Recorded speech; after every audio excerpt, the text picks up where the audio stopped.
Experimental design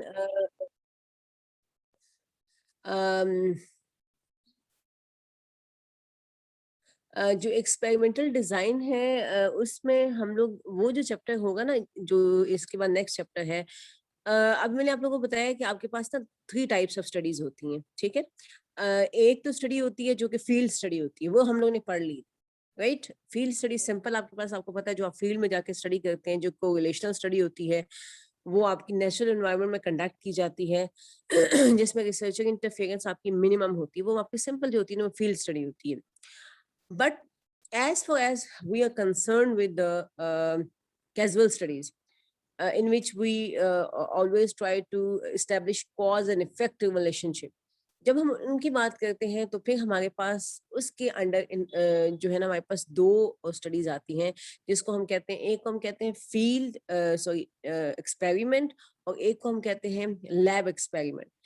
इन दोनों जब हम स्टडीज को स्टडी करते हैं, इन दोनों स्टडीज को जब हम बात करते हैं, तो ये दोनों स्टडीज आती हैं जी एक्सपेरिमेंटल डिजाइन के अंडर। अब एक्सपेरिमेंटल डिजाइन क्या होता है, आप उसको किस तरह से कंडक्ट करते हैं, एक्सपेरिमेंटल डिजाइन में एनवायरनमेंट को कैसे कंट्रोल किया जाता है, वेरिएबल्स किस तरह से कंट्रोल किए जाते हैं, वैलिडिटी किस तरह से मेंटेन की जाती है, जिसको इंटरनल वैलिडिटी कहते हैं, मैचिंग मैंने जैसे आपको बोला है, मैनिपुलेशन होती है, वो कैसे की जाती है। अब ये सारी चीजें जो है ना, हम इनको डिटेल में डिस्कस करेंगे, ठीक है। लेकिन ये एक ऐसा टॉपिक है जो कि आप लोगों ने प्रैक्टिकली नहीं करना होगा, ये तो सिर्फ आप लोगों को पता होना चाहिए, ठीक है। तो इसलिए मैं फिलहाल इस चीज को थोड़ा सा, हम इनको अगले 2-3 लेक्चर्स के बाद मैं इसको आगे मैं जो है ना शिफ्ट कर रही हूँ। इस वक्त जो आपको बताना जरूरी है वो ये है कि चूंकि हमारे पास टाइम शॉर्ट है, हम लोगों ने रिसर्च प्रोजेक्ट कंप्लीट करना है, तो जो प्रोजेक्ट से रेलिवेंट टॉपिक्स हैं और जो हम लोग उसकी कंटिन्यूएशन में चीजें चल रही हैं, हम उसको लेके चलते हैं, ठीक है। सो इस वक्त इम्पोर्टेंट ये है हम लोगों के लिए कि हम लोगों ने अपनी स्टडी का थ्योरी भी लिख लिया, हम लोगों ने लिटरेचर भी लिख लिया, वेरिएबल्स आइडेंटिफाई कर लिए, हम लोगों ने उनकी थ्योरी बना ली है, हमने अपने हाइपोथेसिस जनरेट कर ली हैं, हम लोगों ने अपना एक्सपेरिमेंटल डिजाइन बता दिया है।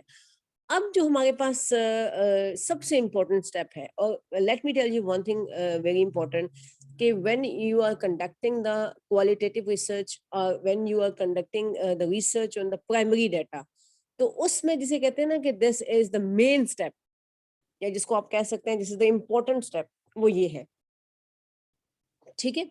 अब हम आज का जो हमारा टॉपिक है वो है जी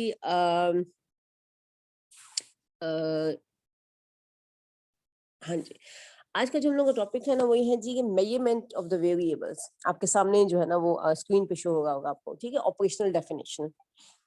अच्छा, अब ऑपरेशनल डेफिनेशन क्या चीज है? ऑपरेशनलाइजेशन, इनफैक्ट इस कॉन्सेप्ट को बोलते हैं ऑपरेशनलाइजेशन, ठीक है, या ऑपरेशनल डेफिनेशन।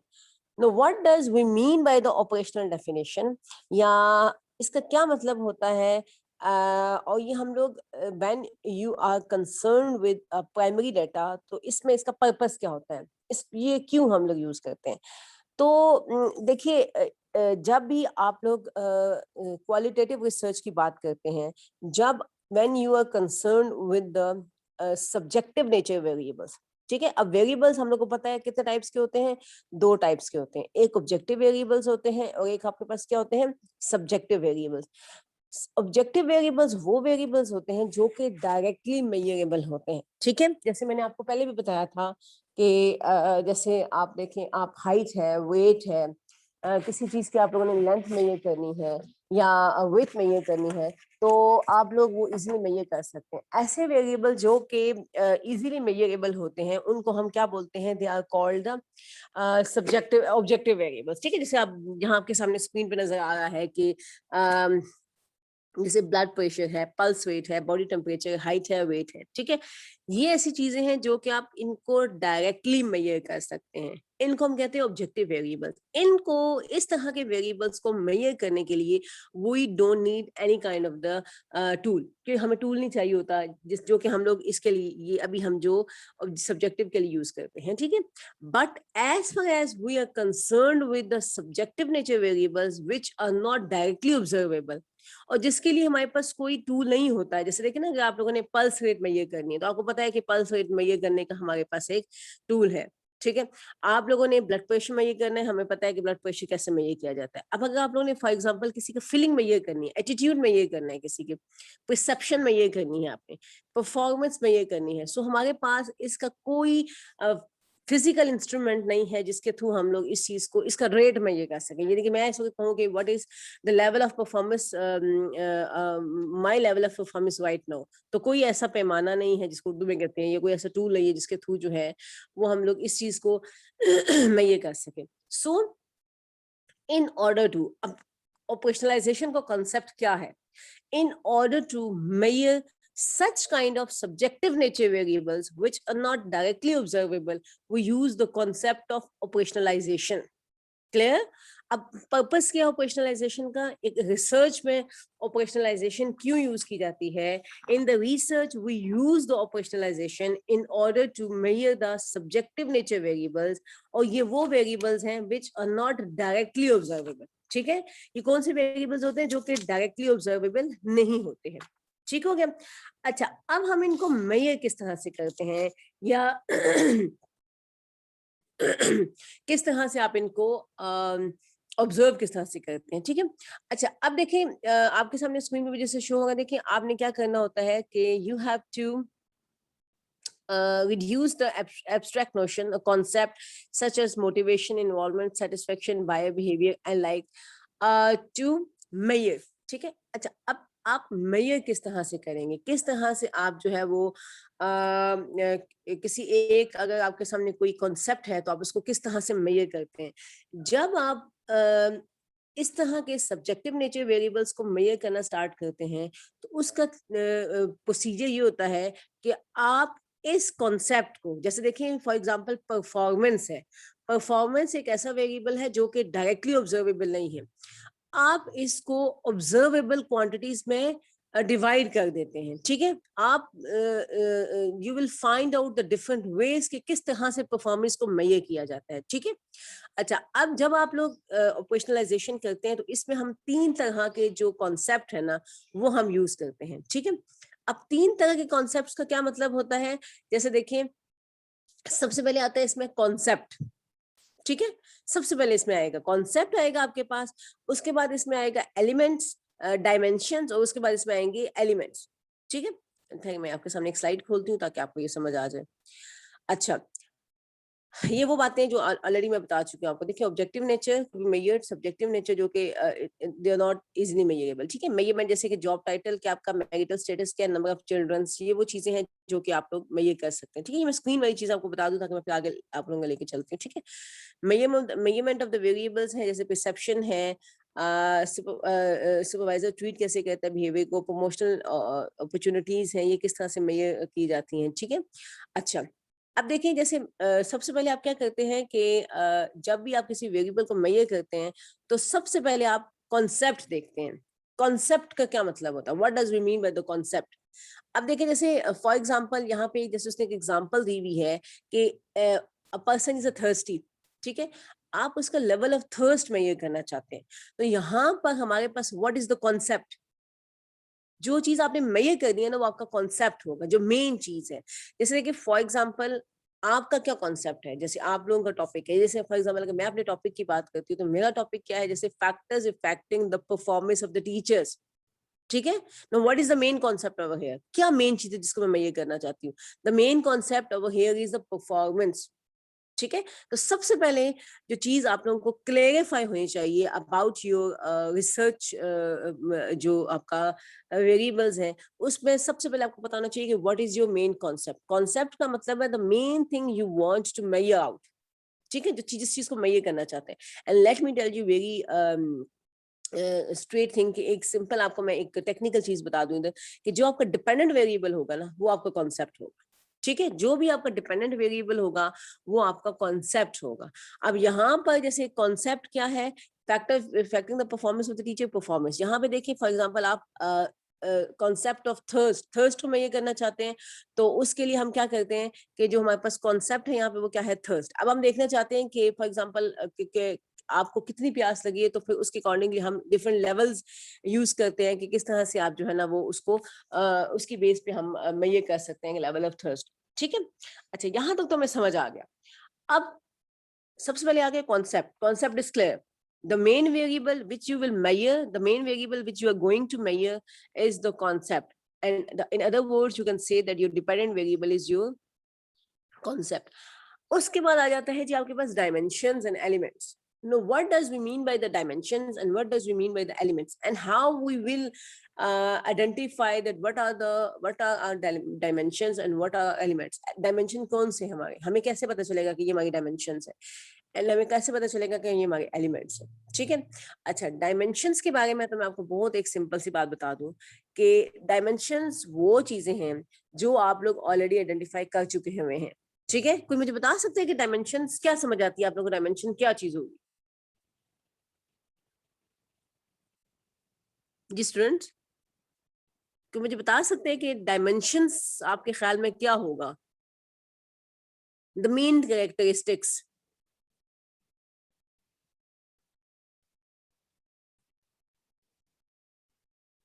स्टूडेंट्स आवाज आ रही है? Yes ma'am. ओके. आप लोगों के ख्याल में डायमेंशंस क्या होंगी? जैसे मैंने कॉन्सेप्ट कहा है कि वो डिपेंडेंट वेरिएबल है, तो डायमेंशंस क्या हो सकती हैं वैसे? क्योंकि कॉन्सेप्ट के बाद डायमेंशंस आती हैं, फिर एलिमेंट्स आते हैं आपके पास. कुछ समझ आता है आप लोगों को क्या हो सकते हैं?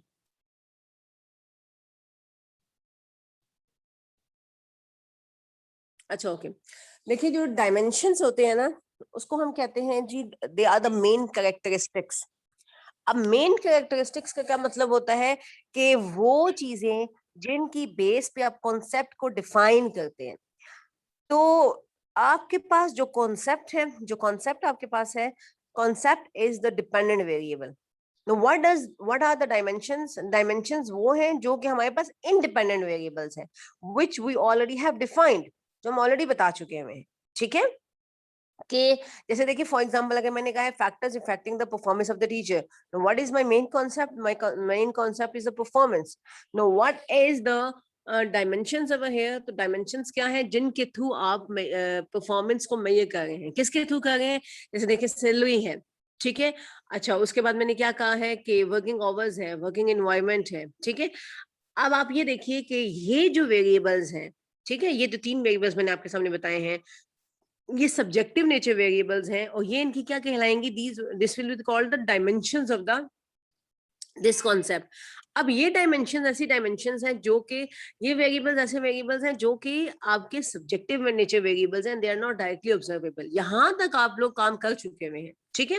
कि आप लोगों को पता है कि आपका डिपेंडेंट वेरिएबल क्या है, आपको ये भी पता है कि आपके इंडिपेंडेंट वेरिएबल्स क्या है. हाँ, इसके बाद अब आप लोगों ने क्या करना है, वो अभी आप लोगों ने चीज जो है उसको फर्दर डिफाइन करनी होगी. ठीक है.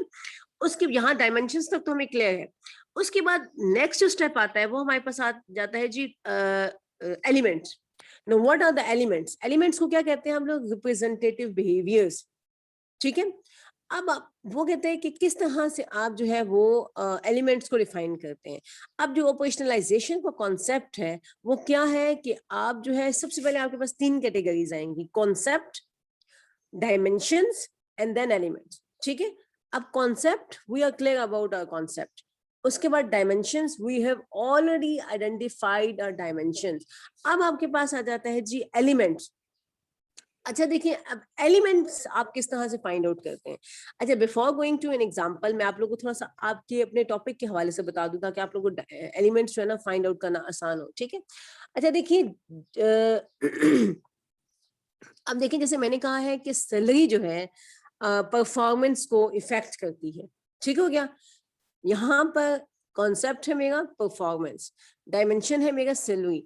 अब हमने करना क्या होगा कि हम लोगों ने हर डायमेंशन की, ठीक है, every dimension, for every dimension we have to find out at least 3 or 4 elements. Her dimension की हम लोगों ने 3 से 4 एलिमेंट्स फाइंड आउट करने हैं. ठीक है. अभी हम किस तरह से करेंगे? जैसे देखें, अब मैंने ये कहा है ना कि सैलरी परफॉर्मेंस को इफेक्ट करती है, तो अब मैंने सैलरी के एलिमेंट्स निकालने हैं. अब सैलरी के एलिमेंट्स कैसे फाइंड आउट करेंगे? सैलरी के एलिमेंट्स फाइंड आउट करने का मतलब ये है कि अगर मैंने ये कहा है कि सैलरी परफॉर्मेंस को इफेक्ट करती है, तो अब मैं ये देखूंगी कि सैलरी परफॉर्मेंस को कैसे कैसे इफेक्ट करती है. If I am talking about that salary does effect the performance, तो सैलरी किस तरह से परफॉर्मेंस को इफेक्ट करेगी? वो जो वेज होंगे ना, वो जो मेथड्स होंगे ना, उन वो हमारे पास जो होंगे वो आपके पास कहलाएंगे, वो उसके एलिमेंट्स होंगे। ठीक है, और ये हमें कहाँ से पता चलेंगे? जहां जहां से आप लोगों ने अपनी डायमेंशंस पिक की हैं, जिन जिन आर्टिकल से आप लोगों ने अपनी डायमेंशंस पिक की हैं, उन उन आर्टिकल से उन आर्टिकल्स में आपको बताया होगा कि अगर फॉर एग्जांपल सैलरी इफेक्ट करती है परफॉर्मेंस को, तो किस तरह से करती है, कि अगर सैलरी बढ़ा दी जाए तो उसकी वजह से लोगों का जो है वो परचेसिंग पावर इंक्रीज हो जाती है, या लोगों का जो होता है ना, साइकोलॉजिकली लोग सेटिस्फेक्शन फील करते हैं। अब देखें, साइकोलॉजिकल सेटिस्फेक्शन ये एक एलिमेंट है इसका। इंक्रीज इन परचेसिंग पावर ये एक आपकी जो है ना वो एक एलिमेंट है। अच्छा सैलरी बढ़ा दी है तो लोग फाइनेंशियली स्टेबल होते हैं। अब देखिए, फाइनेंशियल स्टेबिलिटी ये भी एक एलिमेंट है। समझ आ गई बात की? इस तरह से आप लोगों ने एलिमेंट्स को फाइंड आउट। अब ये क्या चीजें हैं? फाइनेंशियल स्टेबिलिटी, अगर फॉर एग्जांपल मैं कहूँ, या मैं कहूँ कि इंक्रीजिंग परचेसिंग पावर या साइकोलॉजिकल सेटिस्फेक्शन। अब ये तीन ऐसे वेरिएबल्स हैं जो आप देखें कि ये तीन ऐसे वेरिएबल्स हैं जो सैलरी के थ्रू परफॉर्मेंस को इफेक्ट कर रहे हैं। अब ये जो चीज होगी, हमारे एलिमेंट्स होंगे। इन्हीं एलिमेंट्स के फिर हम क्वेश्चंस बनाएंगे क्वेश्चन में, और उसी से हम फिर डाटा कलेक्ट कर लेंगे। बात समझ आ गई? So for every dimension you will have to make at least 3 to 4 for every dimension you will have to make 3 to 4 elements, और हर एलिमेंट का एक क्वेश्चन बनेगा। ठीक है, हर एलिमेंट का एक क्वेश्चन बनेगा, फिर उस क्वेश्चन के थ्रू हम इस वेरिएबल को मेजर करेंगे। समझ आ गई बात की सबको? तो अगर आपके 4 वेरिएबल्स हैं तो हर वेरिएबल के 4 एलिमेंट्स होंगे, तो 16 आपने एलिमेंट्स बनाने होंगे। अब क्वेश्चन ए जो है, क्वेश्चन ए जो मैं आपको बताऊंगी, तो क्वेश्चन ए में भी क्या होगा कि हर वेरिएबल के आपने 4 क्वेश्चंस आप लोग ऐड ऑन करेंगे उसमें। ठीक है, और कुछ उसमें ओपन एंडेड क्वेश्चंस होते हैं, वो आगे चल के मैं आपको बता दूंगी। ठीक है यहाँ तक क्लियर सबको? मैम समझ आ गया सबको? मैम हमें डिपेंडेंट इंडिपेंडेंट दोनों के ही लेने हैं नहीं नहीं, मतलब? डिपेंडेंट तो आपका मेन कॉन्सेप्ट है ना। यस मैं भी मैम, आगे चल के डायग्राम दिखाती हूँ, एक सेकंड ठहरिएगा। Let me tell you. बस हमें अपने इंडिपेंडेंट वेरिएबल्स के आगे 4 एलिमेंट्स फाइंड करने हैं। एग्जैक्टली मैं आपके सामने इनफैक्ट, हाँ ये आपके मैम सामने 4 काफी होंगे? हाँ जी बिल्कुल काफी होंगे। अच्छा, अब जरा आप लोग काइंडली इस पिक्चर को देखिएगा, ये सामने जो मैं स्क्रीन पे शो की हुई है। अच्छा देखिए, यहाँ पर वो उसका जो मेन कॉन्सेप्ट है ना, वो अचीवमेंट मोटिवेशन है। ठीक है, वो अचीवमेंट मोटिवेशन को मेजर करना चाहता है। अब अचीवमेंट मोटिवेशन का क्या मतलब होता है कि आपकी जो है ना वो किसी भी चीज को अचीव करने की मोटिवेशन क्या है। अब इसमें वो देखना ये चाह रहा है कि what are the characteristics of the achievement motivation. बात समझ आ गई है?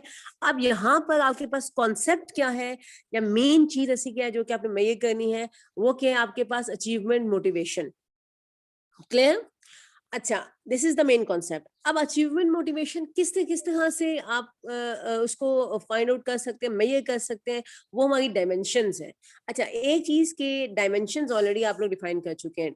Concept is the dependent variable, और जो डायमेंशंस हैं दे आर इंडिपेंडेंट वेरिएबल्स, और हमें वो ऑलरेडी पता है। ठीक है, अच्छा अब यहाँ देखिए, उसने डायमेंशंस फाइंड आउट किए। उसने 5 इंडिपेंडेंट वेरिएबल्स दिए हैं। जैसे देखिए, driven by the world, unable to relax, impatience with the ineffectiveness, seeks moderate challenges, seeks feedback. Clear?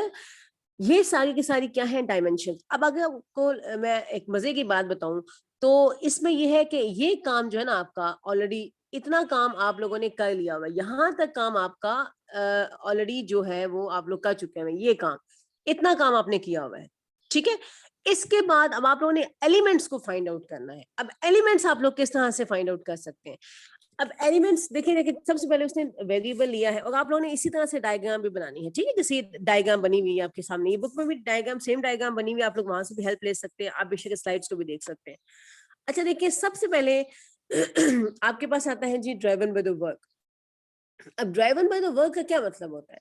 अब आप किस तरह से ड्राइवन बाय वर्क के थ्रू जो है अचीवमेंट मोटिवेशन को मेजर करते हैं। How you will measure the achievement motivation by using the variable driven by the work. अब ये 4-5 वेरिएबल्स वो वेरिएबल्स हैं जो कि हम लोगों ने बहुत carefully after reviewing the literature we have identified these variables. ठीक हो गया, ये प्रोसेस हम ऑलरेडी कर चुके हैं। और इन ही वेरिएबल्स की हमने थ्योरी भी स्टैब्लिश कर दी हुई है, हमने इन्हीं वेरिएबल्स के हाइपोथेसिस भी स्टैब्लिश कर दिए हुए हैं। अब हम इन बेसिकली इसको मेजर कर रहे हैं, बिकॉज देखिए जो सब्जेक्टिव नेचर वेरिएबल्स होते हैं वो ऐसे वेरिएबल्स होते हैं जो कि इजीली मेजरेबल नहीं होते हैं। उनको मेजरेबल बनाने के लिए वी फॉलो दिस प्रोसेस, और ये प्रोसेस हमारा क्या कहलाता है? This is called the operationalisation. अब ये जो सारी हम स्टोरी में भी आपको बता रही हूँ ना, ये सारी स्टोरी है, जो ये सारा स्टोरी जो होती है ये उस केस में वर्क करती है when you are concerned with the primary data.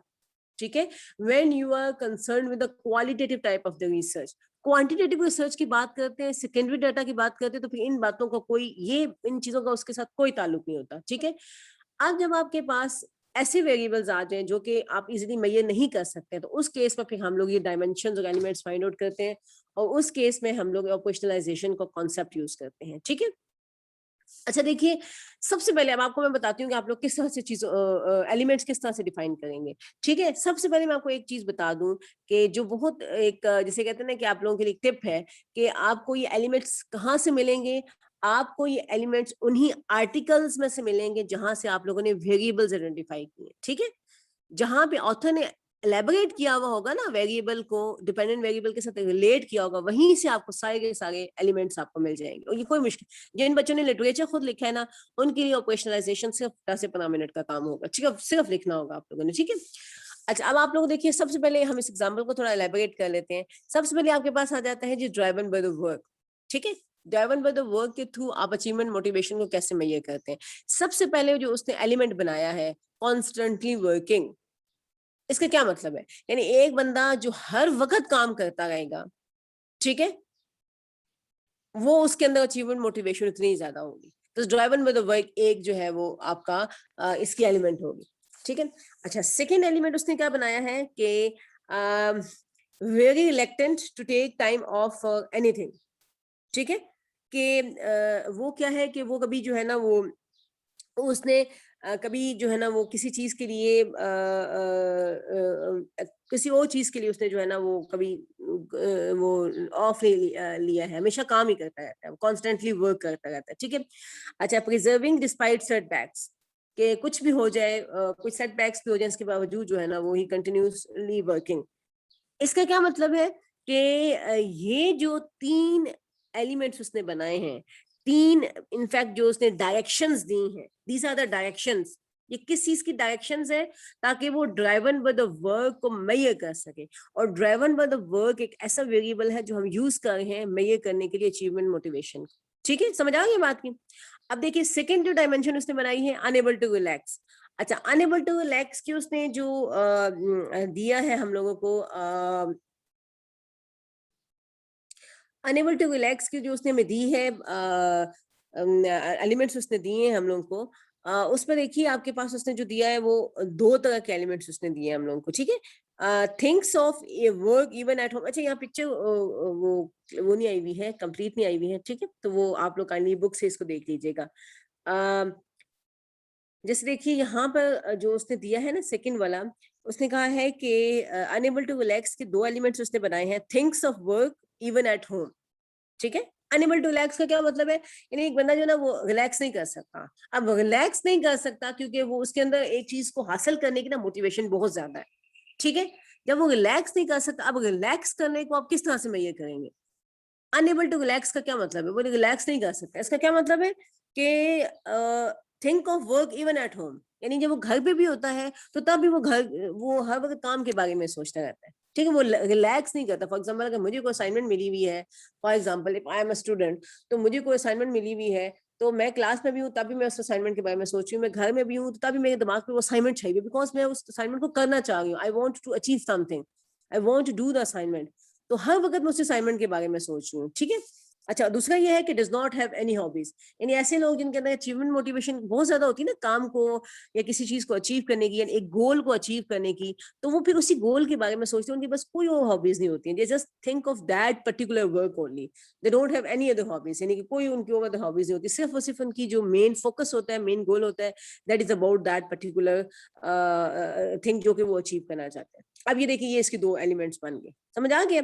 उसके बाद देखिए तीसरी जो चीज है, तीसरे वेरिएबल से बनाया हुआ है इम्पेशेंस विद इनइफेक्टिवनेस। इम्पेशेंस विद इनइफेक्टिवनेस उसने किसको किस तरह से मेजर किया हुआ है, जैसे देखिए कि swears under one's breath when even small mistakes occur, ठीक है, does not like to work with slow or inefficient people, ठीक है, यानी कि अगर मेरे अंदर एक चीज की को अचीव करने की बहुत ज्यादा मोटिवेशन है, तो ऐसे लोग जो काम नहीं कर सकते हैं, जो काम नहीं करना चाहते, मैं उनके साथ काम नहीं करूंगी। मैं सिर्फ उन्हीं लोगों के साथ काम करूंगी जो काम करना चाहेंगे, या मुझे लगता है कि यार ये मेरी हेल्प आउट करेंगे।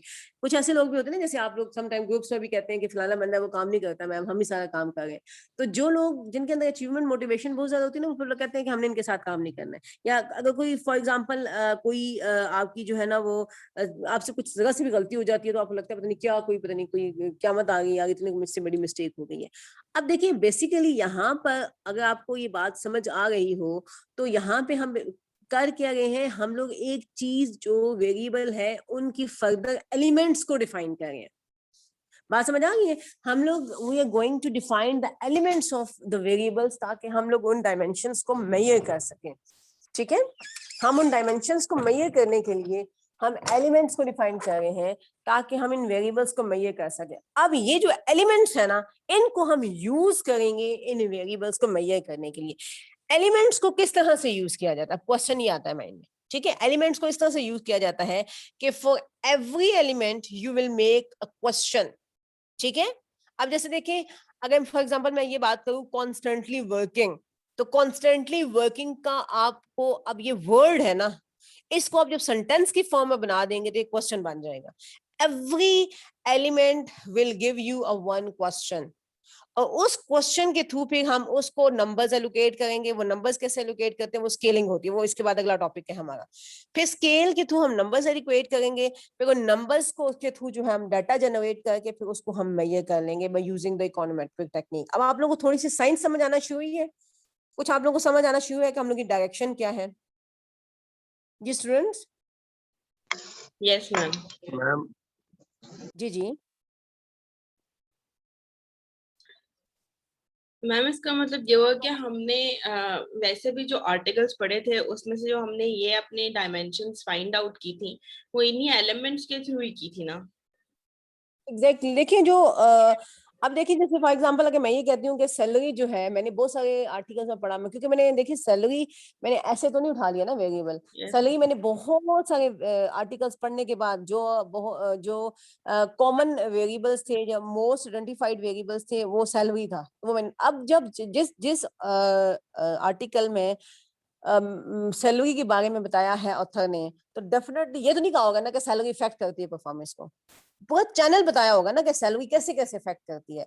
तो जो चैनल है ना, इनफैक्ट वो चैनल है, ये जो डायरेक्शंस है, वो directions in fact they are all elements. Clear, समझ आ गई ये बात की? वो सारे के सारे जो है ना वो डायरेक्शंस या जो चैनल्स हैं, ये जो वेज हैं, वो हमारे पास these are all called the elements, these are all called the elements of the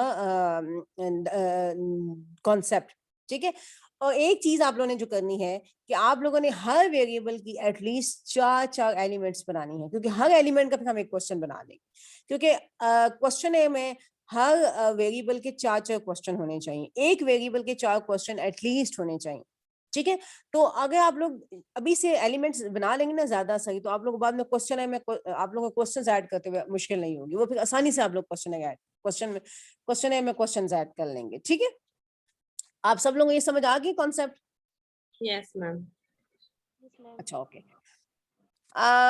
चलिए थोड़ा सा मजीद आगे चलते हैं। तो ये लाइन को तो मैं इस लाइन को तो मैं खत्म करूंगी जो मैंने आप, अच्छा ओके, अच्छा ओके, यहाँ तक क्लियर हो गया। इसका क्या मतलब है कि whenever you are concerned with, मैं इसमें एक एग्जांपल आप लोगों के लिए और निकालना चाह रही थी कि आप लोगों ने जब आप लोगों ने कोई भी subjective nature variable find out करना होगा, तो आप लोग क्या करेंगे, हम